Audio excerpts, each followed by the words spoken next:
Good morning, welcome to morning news. ముందుగా అందరికీ దీపావళి శుభాకాంక్షలు. చూద్దాం ఈరోజు ప్రధాన వార్తలు. నమస్తే తెలంగాణ. ఎక్కడి దొంగలు అక్కడే గప్చుప్.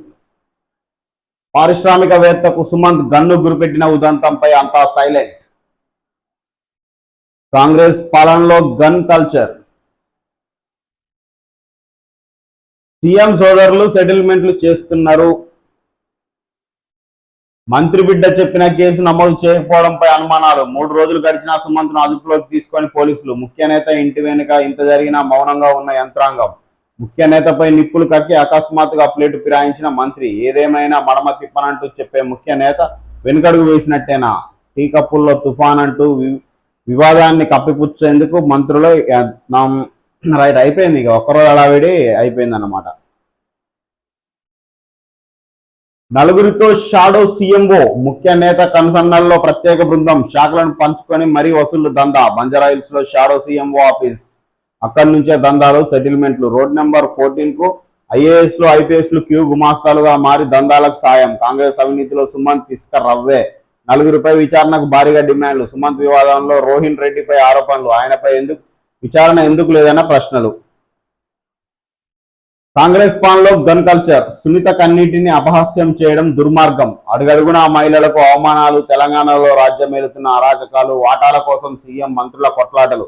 మేడారం జాతర టెండర్ల వ్యవహారమే నిదర్శనం. మంత్రి సురేఖ కూతురు వ్యాఖ్యలతో తేటతెల్లం. ఇంత జరుగుతుంటే బీజేపీ నేతల మౌనం ఎలా? మంచి రేవులపై సిట్ విచారణ జరిపించాలి. గవర్నర్ జోక్యం చేసుకోవాలి. మాజీ మంత్రి సవితా ఇంద్రారెడ్డి డిమాండ్. వాస్తవానికి ఇన్ని విషయాలు బయట ఓపెన్ గా మాట్లాడినాక వాటి మీద విచారణ చేసి అందులో నిజాలేంది అబద్ధాలేంది తేల్చాల్సిన బాధ్యత, కనీస బాధ్యత ప్రభుత్వానికి ఉంటది. కానీ ఏదో ఒక విషయం బీసీ బంద్ అయిపోయింది, మరుగున పడిపోయింది ఆ విషయం. కథ మీద ఒక విషయం రాగానే ఇంకో విషయాన్ని కప్పిపుచ్చడం. అంత ఓపెన్ గా మార్కెట్ లా డిస్కషన్ చేసిన తర్వాత నిజాలు తేల్చాలి కదా ప్రభుత్వం. వ్యాపారవేత్తలపై మంత్రి సురేఖ ఓజీ సుమంత్ గన్ను గురిపెట్టిన ఘటన ఏమైంది? ఆన్సర్ లేదు. ముఖ్య నేత ఇంటి వెనుక ఉన్న ఇంట్లోనే ఇదంతా జరిగితే కనీసం కేసు ఎందుకు నమోదు చేయలేదు? ఆన్సర్ ఉండదు. 3 రోజులు గడుస్తున్నా నిందితుడిని ఎందుకు అరెస్ట్ చేయలేదు? ఆన్సర్ లేదు. స్వయంగా మంత్రి కొండ సురేఖ బిడ్డ ఈ విషయాన్ని చెప్పినా పోలీసులు ఎందుకు స్పందించడం లేదు? ఒక మంత్రి బిడ్డ ఓపెన్ గా మీడియాలో ఈ విషయం చెప్పినాక కూడా ఏ మంత్రివర్గం స్పందించిందా? దాని మీద నిజాలు తెలిసిరా? ఇప్పటి వరకు గన్నును ఎందుకు స్వాధీనం చేసుకోలేదు? దానికి లైసెన్స్ ఉన్నదా లేదా? అసలు గన్ను ఉందా లేదా? ఏంది తేల్చాలి కదా. ఎందుకు దక్కన్ సిమెంట్ తో ఇష్యూ ఏం జరిగింది? ముఖ్యమంత్రి పాత్ర ఉందని డైరెక్ట్ చెప్తుంది. అసలు ఏందనేది తేల్చాలి కదా. అందరూ తేలికుట్టిన దొంగల్లా ఎందుకు మౌనంగా ఉంటున్నారు? మొట్టమొదటిసారి ముఖ్య నేత వెనుకడుగు వేశారా? మంత్రి కొండ సురేఖ ఎందుకు మనసు మార్చుకున్నట్టు? మరి వాళ్ళకే తెలవాలి. బెదిరింపులు ఏమైనా జరిగినాయా? మరి ఏంది? ఇక ఇవన్నీ బయటకు రావాల్సిన విషయాలు. 16 మంది ఎంపీలు రాజీనామా చేసే కేంద్రం దిగిరాదా? పార్లమెంట్ లో బీసీ బిల్లు ఆమోదం పొందదా? అందరూ మద్దతిస్తే ఎందుకు పాస్ కాదు? కేటీఆర్. కాంగ్రెస్ బీజేపీ రోడ్డు మీద ధర్నాలు చేయడమేంది? ఢిల్లీని వదిలిపెట్టి గల్లీలో ఆ పార్టీ నాయకుల డ్రామాలు. సబ్బండ వర్ణాలు కేసీఆర్ మళ్ళీ సీఎం కావాలంటున్నాయి. 2 ఏళ్ల కాంగ్రెస్ మోసాన్ని చూసి జూబ్లీహిల్స్ లో ఓటేయాలి. తొలి దెబ్బ జూబ్లీహిల్స్ లోనే పడాలి. జైత్రయాత్ర మొదలవ్వాలి. బడా నేతల ఇండ్లు కూల్చడానికి హైడ్రాకు దారి దొరకట్లేదు. ఇంతకు ముందులాగా ఉండదు. అందరి లెక్కలు తేలుస్తాం. బీఆర్ఎస్ వర్కింగ్ ప్రెసిడెంట్ కె తారక రామారావు. రైట్. ఇప్పుడు బీసీ బంద్ అయిపోయింది. మరి ఏ పార్టీ దానికి వ్యతిరేకం అంటే ఏది లేదు. మన కళ్ళ కనబడేది మాత్రం ప్రత్యక్షంగా బీజేపీ. కేంద్రంలో ఒక మాట, రాష్ట్రంలో ఒక మాట ఉంది అంటే మీకు పొత్తు లేదని అర్థం. మీకు ఒక ఆలోచన మీరు నడవట్లేరని అర్థం.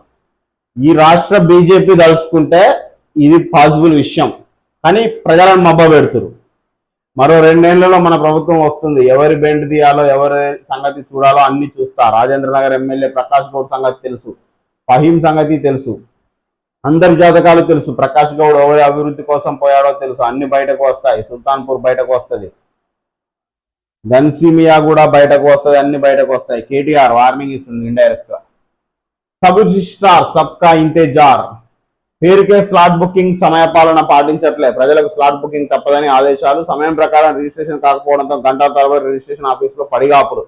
ఆస్తి మార్టిగేషన్ రిజిస్ట్రేషన్ కోసం స్లాట్ బుక్ చేసుకుని వల్లభనగర్ రిజిస్ట్రేషన్ ఆఫీస్కు వెళ్ళాం.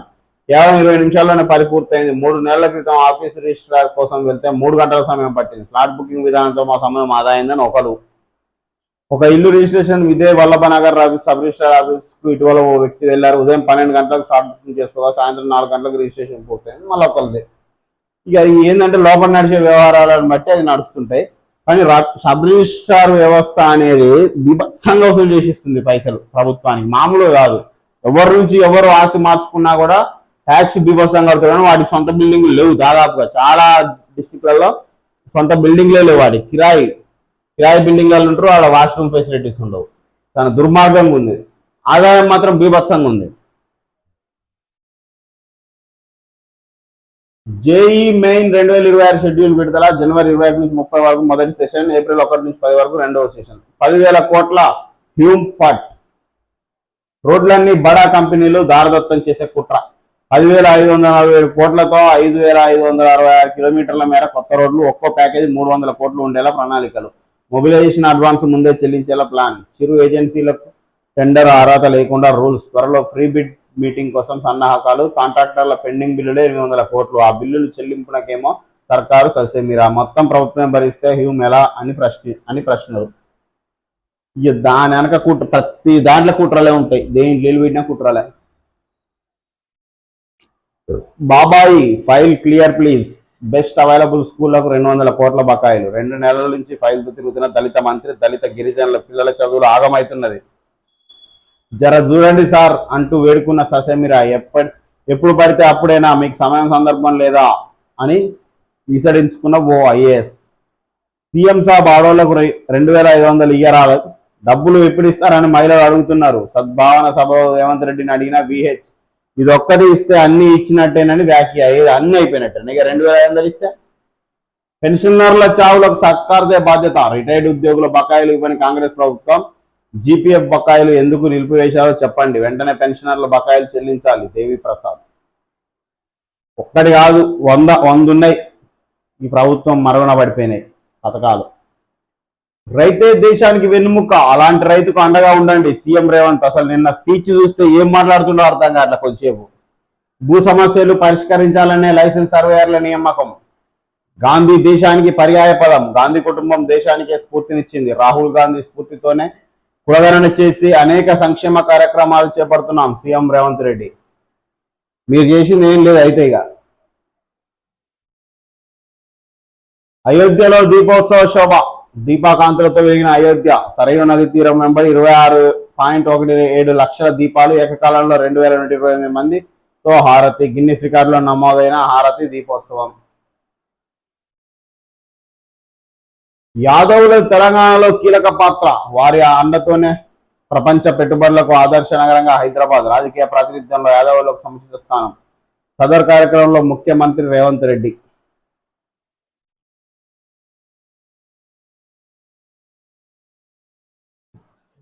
ఆ తర్వాత ఏంటి? ప్రశాంతంగా ముగిసిన బీసీ బంద్. శనివారం బీసీ బంద్ కు సబ్బండ వర్గాల నుంచి అందిన మద్దతు. పొలిటికల్ పార్టీలో మరింత హీట్ పెంచిన బీసీ బంద్. రిజర్వేషన్ల ఆమోద బాధ్యత ఒకరిదంటే ఒకరిదని పొలిటికల్ పంచ్లు. ఎన్నికల నిర్ణయంపై తక్షణ నిర్ణయం ఏంటన్న హైకోర్టు. రిజర్వేషన్లు ఆమోదించాల్సిందే అంటూ ప్రభుత్వంపై ఒత్తిడి చేస్తున్న బీసీ సంఘాలు. ఈ నెల 23న జరిగే రాష్ట్ర కేబినెట్ మీటింగ్ లో విషయం కొలిక్కు వచ్చేనా? స్థానిక ఎన్నికల పాత రిజర్వేషన్లతోన 42% ఆమోదమా? తర్వాతనే 7.5 గడిచిన పూర్వ వైభవం నోచుకొని గ్రామ పంచాయతీలు. ఎన్నికలు పెడితేనే గ్రామాలకు ఊపిరి, లేదంటే జీవోత్సవం అంటూ విశ్లేషకులు. వాస్తవం మరి గ్రామాలలో అసలు ఉండే పరిస్థితి లేదు. సర్పంచులు లేక ఎక్కడికక్కడ పనులు ఆగిపోయి దుర్భరంగా ఉంది గ్రామాల పరిస్థితి. జనజీవన సమితిలోకి మావోలు రావడం అభినందనీయం. ఫస్ట్ మీ రాష్ట్రాన్ని మీరు బాగు చేసుకోరు, తర్వాత కేంద్రం గురించి మాట్లాడదురు అని. ఈ రాష్ట్రంలో ఉన్న ఇలాంటి మీలాంటి కేంద్ర స్థాయిలో పనిచేసే మంత్రులంతా దంచిక్కే అని మాకు అనిపిస్తుంది. ఫస్ట్ ఇల్లు చక్కదిద్దుకో, తర్వాత ఊరు బాగు చేద్దు అని అన్నట్టుగా ఫస్ట్ మీరు రాష్ట్ర సంగతి చూడు. బీసీ 42% గురించి మేము పోరాడుతాం, దాని గురించి ఈ నక్సలైట్ల గురించి నక్సలైట్లకు సంబంధించి వాళ్ళు కేంద్రంలో వాళ్ళు చూసుకుంటారు. కానీ మీరు పొడిచేది ఏం లేదు. మీరు ఇక్కడనే ఏం చేయలేకపోతారు, అక్కడ ఏం పొడుస్తారు. కానీ ఏదో ఉదరబెట్టే మాటలు మైకులు పట్టుకొని ముచ్చట్లు ఎప్పుడు కాదు. 42% గురించి కేంద్రం మీద ఒత్తిడి తీసుకురారు. అందరికంటే ఎక్కువ మీకే ఉంటుంది బాధ్యత. మీ చేతిలో కేంద్రం ఉంది కాబట్టి అది వదిలేసి ఈ ఉదరబెట్టే మాటలు ముచ్చట్లు మీకు ఎందుకే? మీరు చేస్తున్నారు ఏమన్నా నక్సలిజం మీద మీ పోరాటం ఏముంది? మీరు తప్ప మిగిలిన వాళ్ళు చూసుకుంటారు కదా అక్కడ కేంద్రంలో ఉన్నోళ్ళు. మీ రాష్ట్రంలో సమస్యను పరిష్కరించరాదు. హైడ్రాకు దారి దొరకట్లేదు. ఇప్పటి వరకు ఒక పెద్ద వ్యక్తి ఇల్లు అయినా కూలగొట్టారా? ఆక్రమణల పేరుతో పేదల ఇల్లు కూలగొడుతున్నారు. సీఎం రేవంత్ రెడ్డి సోదరుడు తిరుపతి రెడ్డి ఇల్లు చెరువులో ఉన్నా ఎందుకు కూల్చడం లేదు? పేదల వద్ద నివాస పత్రాలు ఉన్నా రాత్రికి రాత్రే కూలుస్తున్నారు. నాకు భూములు ఉన్నాయనే అనుమానంతో ఇలా చేస్తున్నారు. భారత రాష్ట్ర సమితి అధ్యక్షుడు కేటీఆర్ వెల్లడి. నవీన్ యాదవ్కు బీఫామ్ అందజేత. విద్యపై రాజీ లేదు. అంతర్జాతీయ ప్రమాణాలతో నాణ్యమైన విద్య. Young India integrated residential school నిర్మాణ పనులను పరిశీలించిన డిప్యూటీ సీఎం బట్టి విక్రమార్క నిర్మాణ పనుల్లో మరింత వేగాన్ని పెంచాలని సూచన. ఎందుకు ఎన్ని కోట్లు దొబ్బుతారు విద్య పేరుతోటి? ప్రతి మండలానికి ఇంటర్నేషనల్ స్కూల్ అంటారు. ఏది ఉన్న స్కూళ్ళలో గతి లేవు. అన్ని ముచ్చట్లు ఉదరగొట్టే ముచ్చట్లు చెప్పి ఇప్పుడు సైలెంట్ అయిపోయారు. ఇద్దరు విప్లవ ద్రోహులే. మల్లోజు ఆసన్నాలు విప్లవ ద్రోహులుగా మారారు. లొంగిపోతున్న వ్యవహారం పార్టీకి తాత్కాలిక నష్టం మాత్రమే. పోలీసుల ఎదుట లొంగిపోయిన వారికి ప్రజలకే బుద్ధి చెప్తారని హెచ్చరిక. కేంద్ర కమిటీతో చర్చించకుండానే మల్లోజు లొంగిపోయాడు. అభయ్ పేరుతో మావోయిస్టు కేంద్ర కమిటీ 4 పేజీల లేఖ విడుదల. ఏదైతే ఏపీలో ఊహించిన అభివృద్ధి. వెంటిలేటర్ పై ఉన్న ఆర్థిక వ్యవస్థను గాడిలో పెట్టాం. పున్నమి ఘాట్లో దీపావళి వేడుకలు. సతీ సమేతంగా హాజరైన సీఎం చంద్రబాబు. రైట్, ఆజ్కి బాత్ చూద్దాం. దీపావళి శుభాకాంక్షలు. మన హృదయాంతరాల్లోని అజ్ఞాన చీకట్లను తొలగించి మన చుట్టూ ఉన్న జీవితాలకు ప్రేమ కాంతిని పంచాల్సిన సుదినం దీపావళి. మనిషిలోని నేను అనే అహం భ్రమ తొలగిపోవాలి. నాది అనే స్వార్థం అడగంటాలి. మనలోని ఆత్మ దీపానికి జ్ఞానం అనే చమురు అందిస్తే నిత్యం కాంతులే. ఇతరులు అందించే వెలుతురుపై ఆధారపడితే అది పరాధీనతే. నీలోని దీపాన్ని నువ్వే వెలిగించుకో. అప్పుడే మనిషి స్వయం ప్రకాశక దీపం అవుతాడు. చీకటి పోదేమో అనుకోవడం నిరాశ. వెలుతురే ఉండాలి అనుకోవడం దురాశ. మనిషి జీవితం చీకటి వెలుగుల సమాహారం. సుఖదుఖాల మార్పును సవినయంగా స్వీకరించడం అనివార్యం. సంక్షోభ సమయంలో ఆత్మవిశ్వాస దీపాన్ని వెలిగించుకోవడమే వివేకవంతుల లక్షణం. ఈ దీపావళికి మనమంతా మానవతా దీపాన్ని వెలిగిద్దాం.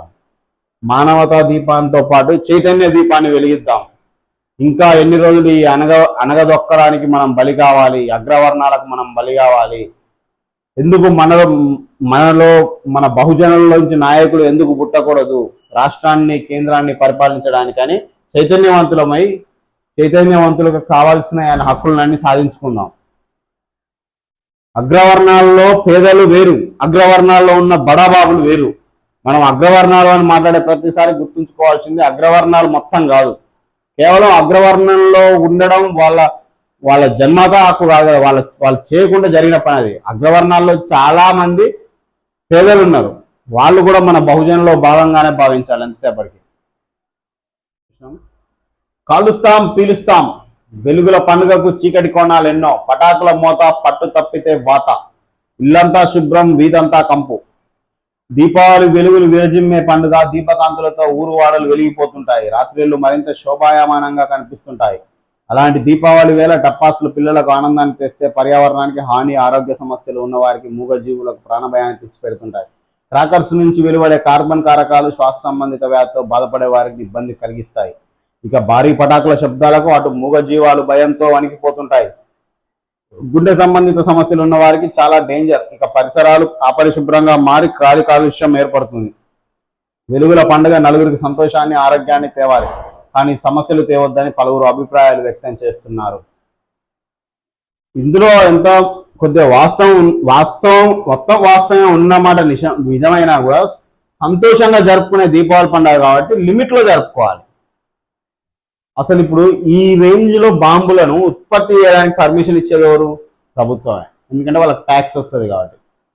విక్రయం చేయడానికి పర్మిషన్ ఇచ్చేది ప్రభుత్వమే, ట్యాక్స్ వస్తుంది. కొనుగోలు చేయడానికి పర్మిషన్ ఇచ్చేది ప్రభుత్వమే, ట్యాక్స్ వస్తుంది. అసలు వీటిని తయారు చేయడాన్ని మీరు బంద్ చేపిస్తే కొనుక్కునేటోడు ఉండరు కదా. పేల్చి ప్రమాదకరమైన బాంబులను, ఇలాంటి టపాకులను పేల్చే అవకాశం లేదు కదా. ప్రభుత్వం ఎందుకు ఆ పని చేయదు? నీకు అక్కడ ట్యాక్స్ కావాలి, ఇక కొనుక్కునేటోని కంటే ట్యాక్స్ కావాలి, మళ్ళీ పేల్చుద్ది. ఇది ఎక్కడి కథ? అరే దాని ప్రొడక్షనే నువ్వు ఆపేస్తే ఈ ప్రాబ్లం ఉండదు కదా. ఏదో చిన్న పర్యావరణానికి హాని కలగని అంతవరకే ప్రొడక్షన్ పర్మిషన్ ఇస్తే అంతవరకే కాల్చుకుంటారు కదా.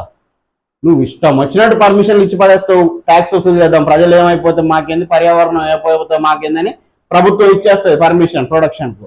మళ్ళీ ఈ కథలు మళ్ళా ఇప్పుడు నీకు మార్కెట్లో దొరుకుతుంది కాబట్టి అది ఎంత పెద్ద బాంబు అయినా కొనుక్కొని పేలుస్తున్నారు పిల్లలు. మరి అదే మార్కెట్లో నీకు అది అవైలబుల్ లేకపోతే ఎవరు కొనుక్కుంటారు? ఇంత తయారు చేస్తారా ప్రజలు? చేయరు కదా. ఈ ప్రభుత్వం ఆడే డబల్ గేమ్లు ఇవన్నీ. మద్యం ఆడే ప్రొడక్షన్ పెడతాడు, ఆయన షాపులు పెట్టిస్తాడు, లైసెన్సులు ఎక్కిస్తాడు, మళ్ళీ ట్రంక్ అండ్ డ్రైవ్ చేసి దొరికిస్తున్నాడు. ఈ బాంబుల కథ కూడా అంతే. పిచ్చల విడిగా పర్మిషన్ ఇచ్చి వాడు అసలు ఒక్కొక్కడు ఆటం బాంబు శబ్దాలు చచ్చిపోతుండ్రు. చిన్నపిల్లలు, పెద్దవాళ్ళు, మామూలు ఇబ్బంది ఉండదు. మరి అది ఎవరు ఆపాలా? ప్రజలు స్వీయాలోచనతో ఆగుతారా? పిల్లలు ఆగుతారా? దాన్ని ప్రభుత్వమే కదా ఆపాల్సింది. ప్రజలంటే ఏమొస్తుంది? ఒకరిని చూసి ఒకరు కాల్స్తూనే ఉంటారు. ఆప్షన్ లేదు. అది మూకుమ్మడిగా ఈ రోజు కాల్చుద్దాం అనుకుంటే కలవదు. అది ప్రభుత్వం చేతులు ఉంది, అది ఆపాల్సిన బాధ్యత. అది ఆపకుండా అక్కడ ట్యాక్సులు దొక్కుతావు, ఇక్కడ ట్యాక్సులు దొక్కుతావు, మళ్ళీ పైన అన్ని ముచ్చట్లు చెప్పడం.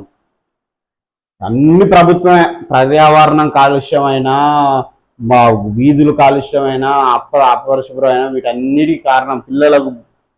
ఈ దీపావళితోటి ఎలాంటి ఇబ్బందులున్నా, ఎలాంటి నష్టం ఉన్నా దానికి అన్నిటికీ బాధ్యత ప్రభుత్వమే. ప్రజల తప్పు లేదు. ప్రజలకు అందుబాటులో ఉన్నది కాబట్టి వినియోగించుకుంటారు. అదే ప్రజలకు అందుబాటులో లేకుండా నువ్వు ప్రొడక్షన్ పర్మిషన్ అయ్యకపోతే ప్రజలు వాటిని వినియోగించేటోళ్ళే కాదు. నీ ట్యాక్స్ల కోసం నువ్వు ఏదైనా పర్మిషన్ ఇచ్చేస్తావు, మళ్ళీ ప్రజలకు బుద్ధి చెప్తావు. అది కరెక్ట్ పద్ధతి కాదు. సూర్యుడి ఉపరితల విస్ఫోటనాలతో చంద్రుడిపై ఎఫెక్ట్ గుర్తించిన చంద్రయాన్-2 లూనార్ ఆర్బిటర్. భవిష్యత్ పరిశోధకులకు చంద్రుడిపై నిర్మాణాల కీలకం. ధరణి దరిద్రం దొరలకు చుట్టంగా మారి ఎంతో మంది ప్రాణాలు తీసింది. ఆ చట్టాన్ని అడ్డు పెట్టుకొని భూమిపై ఆధిపత్యం చెలాయించాలని చూశారు. అలాంటి దొరలకు ప్రజలు గుణపాఠం చెప్పారు. కానీ ఇప్పటి వరకు ఎంత స్వాధీనపరుచుకురు? ధరణి నుంచి ఎన్ని లక్షల ఎకరాలు, ఎన్ని వేల ఎకరాలు నువ్వు తీసుకొచ్చిన వెనకకు ఎవరెవరు దొబ్బిరని వాళ్ళ పేర్లు బయట పెట్టు. ఉదరగొట్టే మాటలు ఎందుకు? ముఖ్యమంత్రి స్థాయిలో ఉండి ధరణి దరిద్రం అంటే మరి అదేందో బయట పెట్టాలి కదా. ఎవరెవరు ఎన్ని వేల ఎకరాలు కొట్టిండో అన్ని ముచ్చట్లు, ఉద్దర ముచ్చట్లు, ప్రజలను తప్పుదోవ పట్టించే ముచ్చట్లు ఎందుకు చెప్తుర్రు?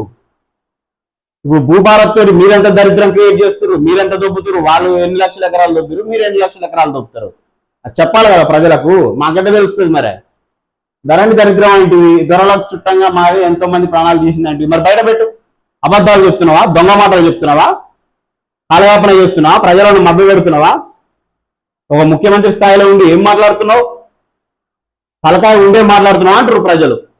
అరే నోటికి వచ్చిన మాట మాట్లాడుతాం, మరి నిరూపించవా? నిద్రగొట్టే మాటలు. భూభారత్ తోటి మీరు ఎన్ని వేల ఎకరాలు ఇస్తున్నారని మాకు అనుమానం వస్తుంది. ఇంత ఉద్దర ముచ్చట్లు ఎందుకు చెప్తారు? ఆ భూతాన్ని పెంచి పోషించడమే వారి ఓటమి కారణం తెలిసిందిగా. మరి బయట పెట్టు. ఆధిపత్యం చేస్తే అతి సామాన్యుడు తిరగబడిన చరిత్ర తెలంగాణది. మరి మీరు చేసిన రేపు మిమ్మల్ని అనగబెట్టి తొక్కే చరిత్ర అవుతుంది. మరి ఎవరిదైనా, ఎవరు తప్పు చేసిన తెలంగాణది. తల్లిపై చూపినట్టే సొంత భూమిపై ప్రజలకు మమకారం, అనుబంధం ఉంటుంది. భూభారత్ పేదలకు చట్టంగా మార్చాం. ఏది? భూభారత్ పేదలకు చుట్టంగా మార్చిరట. ఏది మరి? అన్ని బయటికి తేవాలి. మరి త్వరలోనే గ్రూప్ 3, గ్రూప్ 4 ద్వారా 11,000 మందికి నియామక పత్రాలను చెప్పుకోవడానికి సిగ్గుండాలి ప్రభుత్వానికి. డైరెక్ట్ చెప్తున్నా నేను. అరే మీరు వేసిన నోటిఫికేషన్ అది ఉంటే చూపెట్టవా? ఈ 2 ఏళ్ళ మంది పెళ్లిళ్ళ కాడ మంగళారతులు ఇంకెన్ని రోజులు పడతారు? ఈ నియామక పత్రాలు పోయి పట్టుకుర్రుగా వాళ్ళు వేసిపోయిన నోటిఫికేషన్లు అన్నిటికీ ఇచ్చుకుంటా పోయిరు. ఒక్క ఎగ్జామ్ పారదర్శకంగా జరిపించే చట్టాలు లేదు మీకు. ఇజ్జత అనిపించట్లే. నియామక పత్రాలు ఇవ్వాలంటే మనం సొంతంగా ఏం నోటిఫికేషన్ వేసినా కానీ వెరిఫై చేసుకోవాలి. 2 ఏళ్ళు అయింది వచ్చి. ఒక్క ఉద్యోగం ఏం కొత్తగా నోటిఫికేషన్ ఏం చేసి ఇచ్చినామని ఆలోచించాలి. ఓడో మంది పిల్లలకు మంది పెళ్లిళ్ళకు మంగళారతులు బాగా నేర్చిరిగా కథ. మీరు తప్పులకు తాగిస్తే ప్రభుత్వం పైన ప్రజల తిరుగుబాటు. రైతులకు సాయంగా ఉండటానికే లైసెన్స్డ్ సర్వేయర్ల సీఎం. ప్రజలు ఆల్రెడీ తిరుగుబాటు చేస్తుర్రు, మీకు భయపడట్లే. ఇంకా బీజేపీకి బీఆర్ఎస్ బి టీం, కాంగ్రెస్ వీళ్ళన్న బి టీం ఏమంటే టీమే. మీరే అసలు బచ్చగాలు. మీరు గచ్చగచ్చ వణుకుతుర్రు మీరు కాంగ్రెస్ అనేటోళ్ళు. అటు బీఆర్ఎస్ బీజేపీని చూసి ఇప్పటి వరకు ఒక్కటి కూడా బయటికి తీయలేకపోయారు. 10 ఏళ్ళ వాళ్ళ పాలనలో జరిగిన అవినీతిని ఒక్కదాన్ని నిరూపించలేకపోయారు, ఒక్కళ్ళని అరెస్ట్ చేయలేకపోయారు. ఎందుకు మీరుగా ఉత్తాన ఇలాంటి ఉదరగొట్ట ముచ్చట్లు చెప్పుకోవడానికే. డంచిక్కు ముచ్చటం ఇదంతా. మన ఐపీఎస్ లో 1% తెలంగాణ నుంచి 5 ఏళ్ళుగా తగ్గుతున్న సంఖ్య. ఈ అవినీతి కుళ్ళు కంపుల ఎక్కడ ఐఏఎస్లు అవుతారు, ఐపీఎస్లు అవుతారు? ఇంత దుర్మార్గంగా ఉన్న కాడ ఈ రాష్ట్రం నుంచి ఎదుగుతారు ఎవరన్నా? ఇంత దుర్మార్గపు ప్రభుత్వాలు పాలిస్తున్న రాష్ట్రం నుంచి భారతదేశమే అవినీతి కూపంలో చుచ్చుకుపోయిందిరా అంటే తెలంగాణ నెంబర్ 1 అలా అందరు తుగ్లకేనా ఇప్పటి వరకు పరిపాలించిన వాళ్ళు. మల్లోజుల ఆసన్న విప్లవ ద్రోహులు, శత్రువులకు ఆయుధాలు అప్పగించడం విద్రోహమే. రియాజ్ అరెస్ట్, పోలీసులపై మరోసారి కత్తి దూసిన నిందితుడు, ఘర్షణలో గాయపడ్డ మరో స్థానికుడు ఎన్కౌంటర్ చేశారంటూ తొలుత ప్రచారం, అరెస్ట్ చేశామని నిజామాబాద్ సిపి వెల్లడి. ట్రంప్ పాలనపై జనాగ్రహం, అమెరికా వ్యాప్తంగా నో కింగ్స్ పోరిట నిరసనలు, ప్రజాస్వామ్యం నుంచి నియంతృత్వం వైపు పాలన. నెపోలియన్ కాలం నాటి 9 ఆభరణాలు చోరీ, 4 నిమిషాల్లోనే పని కానిచ్చేసిన దొంగలు. మొనాలిసా చిత్రం ఉన్న ప్యారిస్ లూపర్ మ్యూజియంలో ఘటన. 3 దుర్మరణం, బైక్ ను వెనక నుంచి ఢీకొన్న కారు, అక్క తమ్ముడు మేనల్లుడు మృతి, తల్లిగారింటికి వెళ్తుండగా ప్రమాదం, ఆసిఫాబాద్ జిల్లాలో ఘటన. పాపం పండగకు ఇంటికి పోతుంటే కార్లలో ఈ కార్లు బస్సులు అది ఏంది అసలు, ఎముడు జరుగుతున్నట్టు పోతారు. పాపం బండ్ల మీద పోయేటోళ్ళకి మామూలు ఇబ్బంది కాదు. భూమి కోసం తల్లి హత్య, అక్కకు ఇస్తుందనే అనుమానంతో కూతురి అఘాయిత్యం, మహిళా అదృశ్యం కేసును ఛేదించిన పోలీసులు. ఇట్లుంది పరిస్థితి. ఈ ఆస్తి కోసం, భూమి కోసం ఏంది దుర్మార్గం. ఇవాళ వస్తే రేపటికి 2వ రోజు. ఇక ఈ కాంగ్రెస్ ఊదరగొట్టే ముచ్చట్లు బంద్ చేయరు. ఇంకా ఎన్నేళ్ళు చెప్తారు, ఆల్రెడీ 2 ఏళ్ళు అయింది. అసలు మీకు బీఆర్ఎస్ గురించి చెప్పాలంటేనే సిగ్గుపడాలి మీరు. అరే వాళ్ళ చేతగాకనే వాళ్ళు అన్యాయం చేస్తున్నారని మీకు కట్టం కడుతుంది. మీరేం చేస్తారు, వాళ్ళే తెల్లారితే బీఆర్ఎస్ బీఆర్ఎస్ బీఆర్ఎస్ బీఆర్ఎస్ మోసేది నీళ్లు తాగుతుందా కాంగ్రెస్ అని అనుమానం వస్తుంది మాకు. ఇప్పటి వరకు ఒకటి నిరూపించకపోతే, ఒకరిని అరెస్ట్ చేయకపోతే, పైనంగా మళ్ళీ ఊదరగొట్టే ముచ్చట్లు ఎందుకు? వాళ్ళు పెట్టిన పథకాలను ఏదైనా అనే ముందు సిగ్గు తెచ్చుకోరి. ఏమైనా చేసినావా, మరి నిరూపించినావా? రోజు ఒక ఉదరగొట్టే ముచ్చట చెప్తున్నాం. ప్రజలు ఏమనుకుంటారు, ప్రజలు ఏం ఆలోచిస్తారని మీరు ఆలోచించారు. ఫస్ట్ ఇజ్జత్ పోతుంది మీది. బీజేపీకి బీఆర్ఎస్ బి టీం, ఆ రెండు కలిసి కాంగ్రెస్ పై కుట్రలు చేస్తున్నాయి. తెలంగాణ సమాజం తిప్పికొట్టాలి సీఎం రేవంత్ రెడ్డి.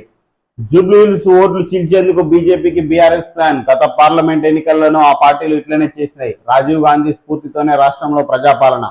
21 ఏళ్లకే ఎమ్మెల్యేగా పోటీ చేసే ఛాన్స్, అసెంబ్లీలో తీర్మానం చేస్తామని ప్రకటన.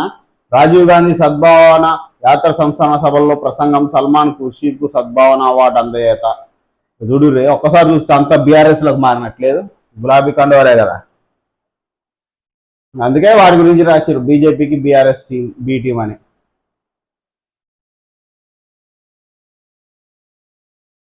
బీఆర్ఎస్ ను ఓడగొట్టింది ధరణి భూతమే. భూమి మీద ఆధిపత్యం చెలాయించాలనుకున్నారు సీఎం. పేదలకు చుట్టంగా భూభారత్ చట్టం. భూ సమస్యలకు శాశ్వత పరిష్కారం చూపేందుకు లైసెన్స్డ్ సర్వేయర్ల వ్యవస్థ. భూ సర్వేలో తప్పులు చేస్తే ప్రజలు తిరగబడతారని హెచ్చరిక. 3456 మంది లైసెన్స్డ్ సర్వేయర్లకు నియామక పత్రాలు అందజేత. ఈ నియామక పత్రాలు ఏందో అసలు మంది పెళ్లిళ్ళకు మంగళారతులు పడినట్టే ఉంది కథ. ఉద్యోగులే అయితే ఇక ఏం లేదు. ఇక వాళ్ళు ఈ నోటిఫికేషన్ లేచిపోయారు, వీళ్ళు గబగబ ఎగ్జామ్లు పెట్టారు, పత్రాలు అందిస్తారు, ఇన్ని ఉద్యోగాలు వచ్చాయని చెప్తారు. ఈ వాళ్ళకి ఎట్ట చెప్పబుచ్చుకోవుతుందో ఏమో అర్థం కాదు. బాడీ బిల్డింగ్ కోసం ప్రాణాంతక ఇంజక్షన్లు. కండలు పెంచేందుకు మెఫెంటర్మిన్ సల్ఫేట్ ను వాడుతున్న యూత్. దీన్ని తీసుకుంటే మజిల్ గ్రోత్ ఉంటుందని చెప్తున్న డాక్టర్లు. డోస్ ఎక్కువైతే హార్ట్ ఫెయిల్యూర్ కు దారితీస్తుందని హెచ్చరిక. ఇటీవల జిమ్లలో వ్యాయామం చేస్తూ కుప్పకూలుతున్న యువత మరణాలపై ఇంజక్షన్ ప్రభావం ఉండొచ్చు అంటున్న డాక్టర్లు. సికింద్రాబాద్ లో భారీగా మెఫెంటమిన్ ఇంజక్షన్ పట్టివేత. ఇలాంటి వాడదు, అసలు మహాప్రమాదకరం. అయోధ్య దీపోత్సవానికి 2 గిన్నిస్ రికార్డులు. అయోధ్యలో సరయూ నది తీరం వెంట 26,17,215 దీపాలతో దీపోత్సవం. 2,128 మందితో ఏకకాలంలో ఆరతి నిర్వహించారు. ఈ 2 కార్యక్రమాలకు గిన్నిస్ వరల్డ్ రికార్డులో ఎక్కినట్టు యూపీ ప్రభుత్వం వెల్లడించింది. డోనెట్స్ అప్పగిస్తే యుద్ధం ఆపేస్తా. తొలి వన్డేలో ఇండియా ఓటమి. బ్యాటర్ల వైఫల్యంతో టీమిండియా ఆదివారం పెర్త్లో ఆస్ట్రేలియాతో జరిగిన తొలి వన్డేలో 7 వికెట్ల తేడాతో ఓడింది. వర్షం వల్ల మ్యాచ్ను 26 ఓవర్లు కుదించారు. ఫస్ట్ బ్యాటింగ్ చేసిన ఇండియా 136 స్కోర్ చేసి చేజింగ్లో ఆస్ట్రేలియా 21 ఓవర్లో 3 వికెట్లు కోల్పోయి విజయం సాధించింది. మావోయిస్టులతో సంబంధాలు తెంచుకోండి, నిఘా సంస్థలు మిమ్మల్ని వెంటాడతాయి. బండి సంజయ్. రాష్ట్ర రాజకీయ నేతలకు కేంద్ర మంత్రి హెచ్చరిక. వచ్చే మార్చి 31 నాటికి దేశంలో నక్సలిజం ముగుస్తుంది. కిషన్ రెడ్డి. నక్సల్స్ ప్రభావిత జిల్లాలు 125 నుంచి 11కు తగ్గాయి అని వెల్లడి. మావోయిస్టులతో సంబంధాలున్న లీడర్లను విచారించాలి రామచంద్రరావు.